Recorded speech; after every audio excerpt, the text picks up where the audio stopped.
E aí pessoal, beleza pura com todos vocês? Na nossa sétima aula do curso de farmacologia, vamos falar um pouco agora do transporte dos fármacos. Nós vimos aí na aula anterior um pouco sobre a absorção dos fármacos, os mecanismos pelas quais os fármacos atravessam as membranas biológicas. Agora a gente vai entender de que maneira eles são distribuídos no nosso organismo, da forma como eles são transportados, beleza?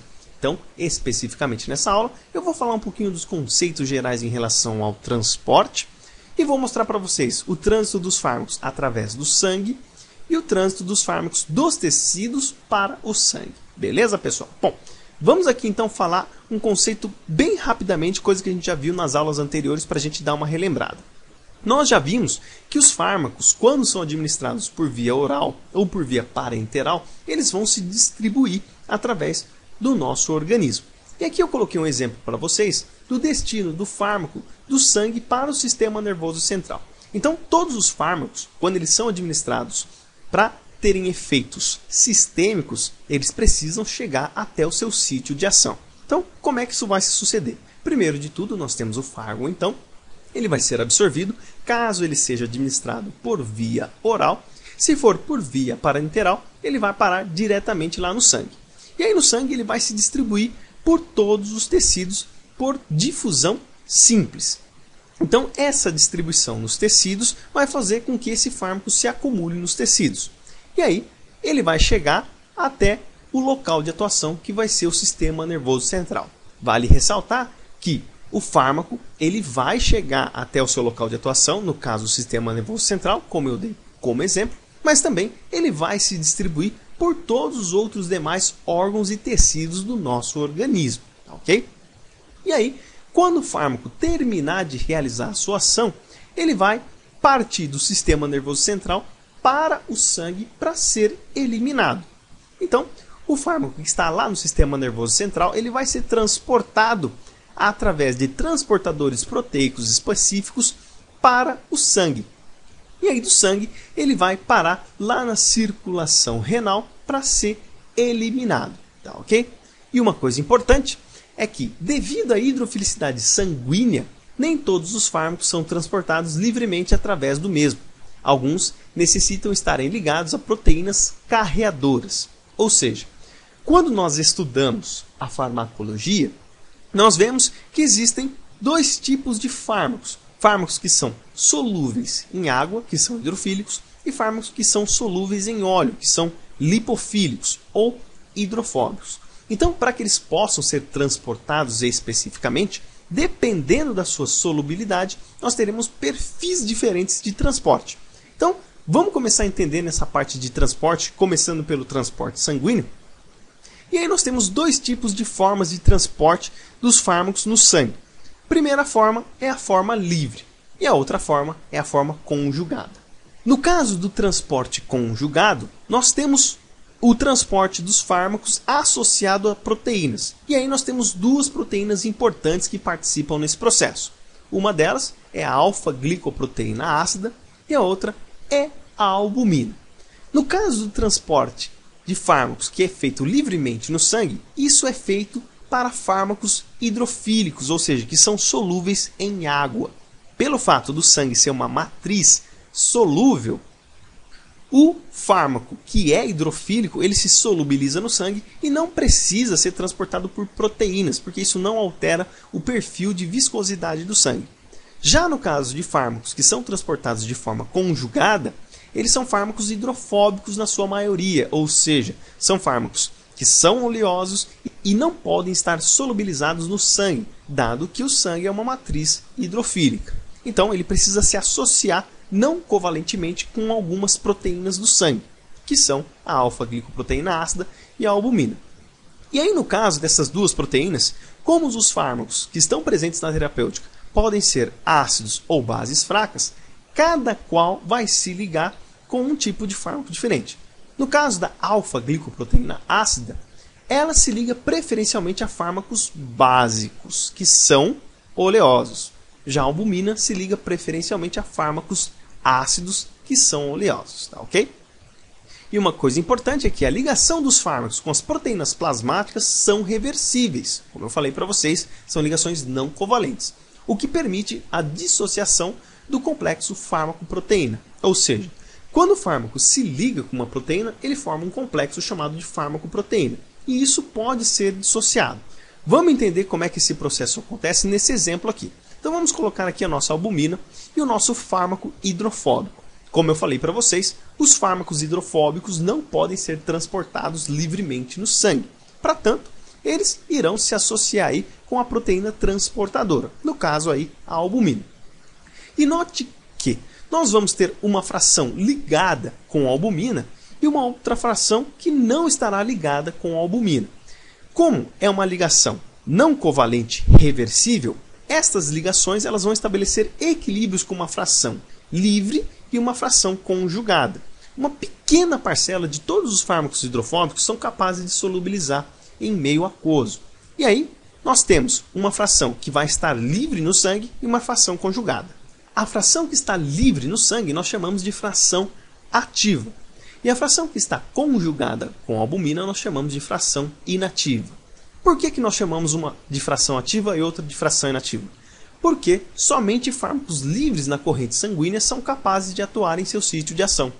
Ou seja, todos os fármacos eles precisam se ligar aos seus receptores para promover um efeito biológico.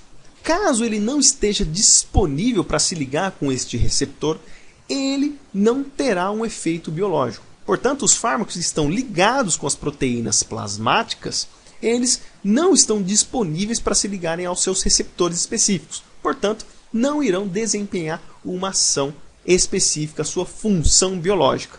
Portanto, dessa forma, nós podemos fazer uma análise de ação, de tempo de ação e velocidade de eliminação de fármacos que são lipossolúveis ou hidrofóbicos e hidrossolúveis. No caso dos fármacos lipossolúveis, nós temos uma ação mais lenta e um maior tempo de ação. Por quê? Porque o fármaco ele está associado com a proteína plasmática. E ele vai se desligando dessa proteína aos poucos. Ou seja, nós temos a fração ativa e a fração inativa. A fração inativa está ligada com a proteína plasmática. E só uma pequena fração é deslocada para ficar livre. E as frações livres são metabolizadas e eliminadas. A fração livre que vai ter o efeito biológico. Como tem pouca fração livre e ela vai sendo liberada aos poucos, a ação é mais lenta. Mas como a droga permanece mais tempo no nosso organismo, porque as drogas que estão associadas a proteínas plasmáticas não são metabolizadas ou eliminadas, o tempo de ação é maior. Agora, no caso das drogas hidrossolúveis, nós temos uma ação mais rápida, só que um tempo de ação menor. Por que um tempo de ação mais rápido? Porque o fármaco ele não está associado com proteínas plasmáticas. Dessa forma, ele vai estar totalmente disponível para interagir com os receptores biológicos, na qual o mesmo desempenha sua ação.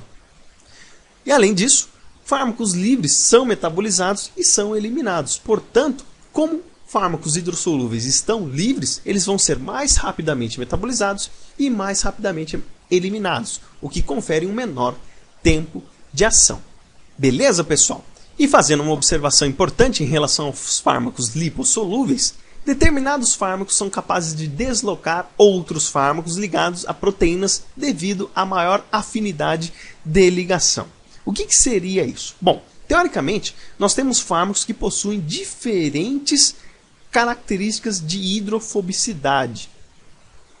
Ou seja, existem fármacos que são mais oleosos do que outros. E dependendo dessa característica hidrofóbica, ele pode ter maior afinidade com uma proteína plasmática e deslocar um outro que tem uma menor afinidade com essa proteína. Como é que funciona esse processo? Vamos então dar um exemplo de deslocamento da ligação. Vamos colocar aqui novamente a albumina e vamos colocar um fármaco hidrofóbico A.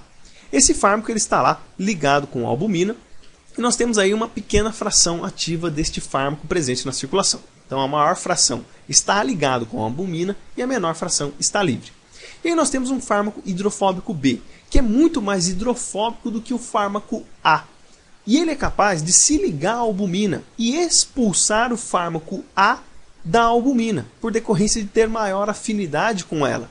Então ele ocupa o espaço da droga A, eliminando ela da albumina e fazendo com que a fração ativa fique mais concentrada no sangue.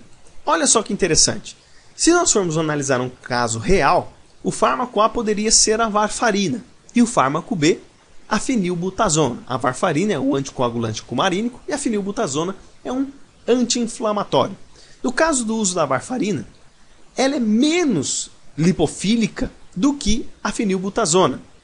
Portanto, a fenilbutazona, por ser mais lipofílica, ela consegue se ligar à albumina e deslocar a ligação da varfarina. Portanto, se houver administração conjunta da varfarina com a fenilbutazona, a varfarina estará numa concentração ativa, a fração livre, muito maior do que se ela fosse administrada isoladamente. E isso pode promover um potencial efeito adverso, como, por exemplo, hemorragias, dado ao aumento da concentração da fração ativa da varfarina. Beleza, pessoal? Agora, para a gente encerrar essa aula falando do transporte tecidual, nós temos duas vias de transporte específico. Nós temos a via que é do sangue para os tecidos e a via dos tecidos para o sangue. Teoricamente, a gente pode dizer que existem alguns tipos de transporte frente às condições para o transporte tecidual, que é a difusão simples, o transporte passivo e o transporte ativo. Se nós formos analisar, a difusão simples ela vai ocorrer predominantemente do sangue para os tecidos, porque nós não temos transportadores específicos que levam uma droga do sangue para os tecidos. A droga ela vai estar lá presente no sangue, ela vai para a matriz extracelular e aí ela vai se difundir através dos tecidos. O nosso organismo não dispõe de proteínas que internalizam as drogas, só de proteínas que extrusam, ou seja, eliminam as drogas do tecido. Portanto, nós temos a tendência, o nosso organismo, de eliminar as drogas. E aí, frente ao transporte passivo e ao transporte ativo, ele ocorre mais dos tecidos para o sangue. Ou seja, se existe uma droga que está concentrada num tecido, existem proteínas que são capazes de transportar essa droga de volta para a matriz extracelular e de volta para o sangue. O transporte passivo é que não envolve o consumo de energia e o transporte ativo é que envolve o consumo de energia. Porém, ambas são mediadas por proteínas transportadoras. Então, retomando, por difusão simples, onde a droga vai atravessar as membranas biológicas somente por decorrência da sua polaridade. Se ela é mais apolar, ela atravessa mais, como a gente viu na aula anterior, e isso ocorre mais do sangue para os tecidos. Já o transporte passivo e o transporte ativo, ele vai acontecer mais dos tecidos para o sangue, porque a tendência do nosso organismo é eliminar as drogas. Então, existem proteínas extrusoras de drogas que vão jogar dos tecidos para o sangue esta droga.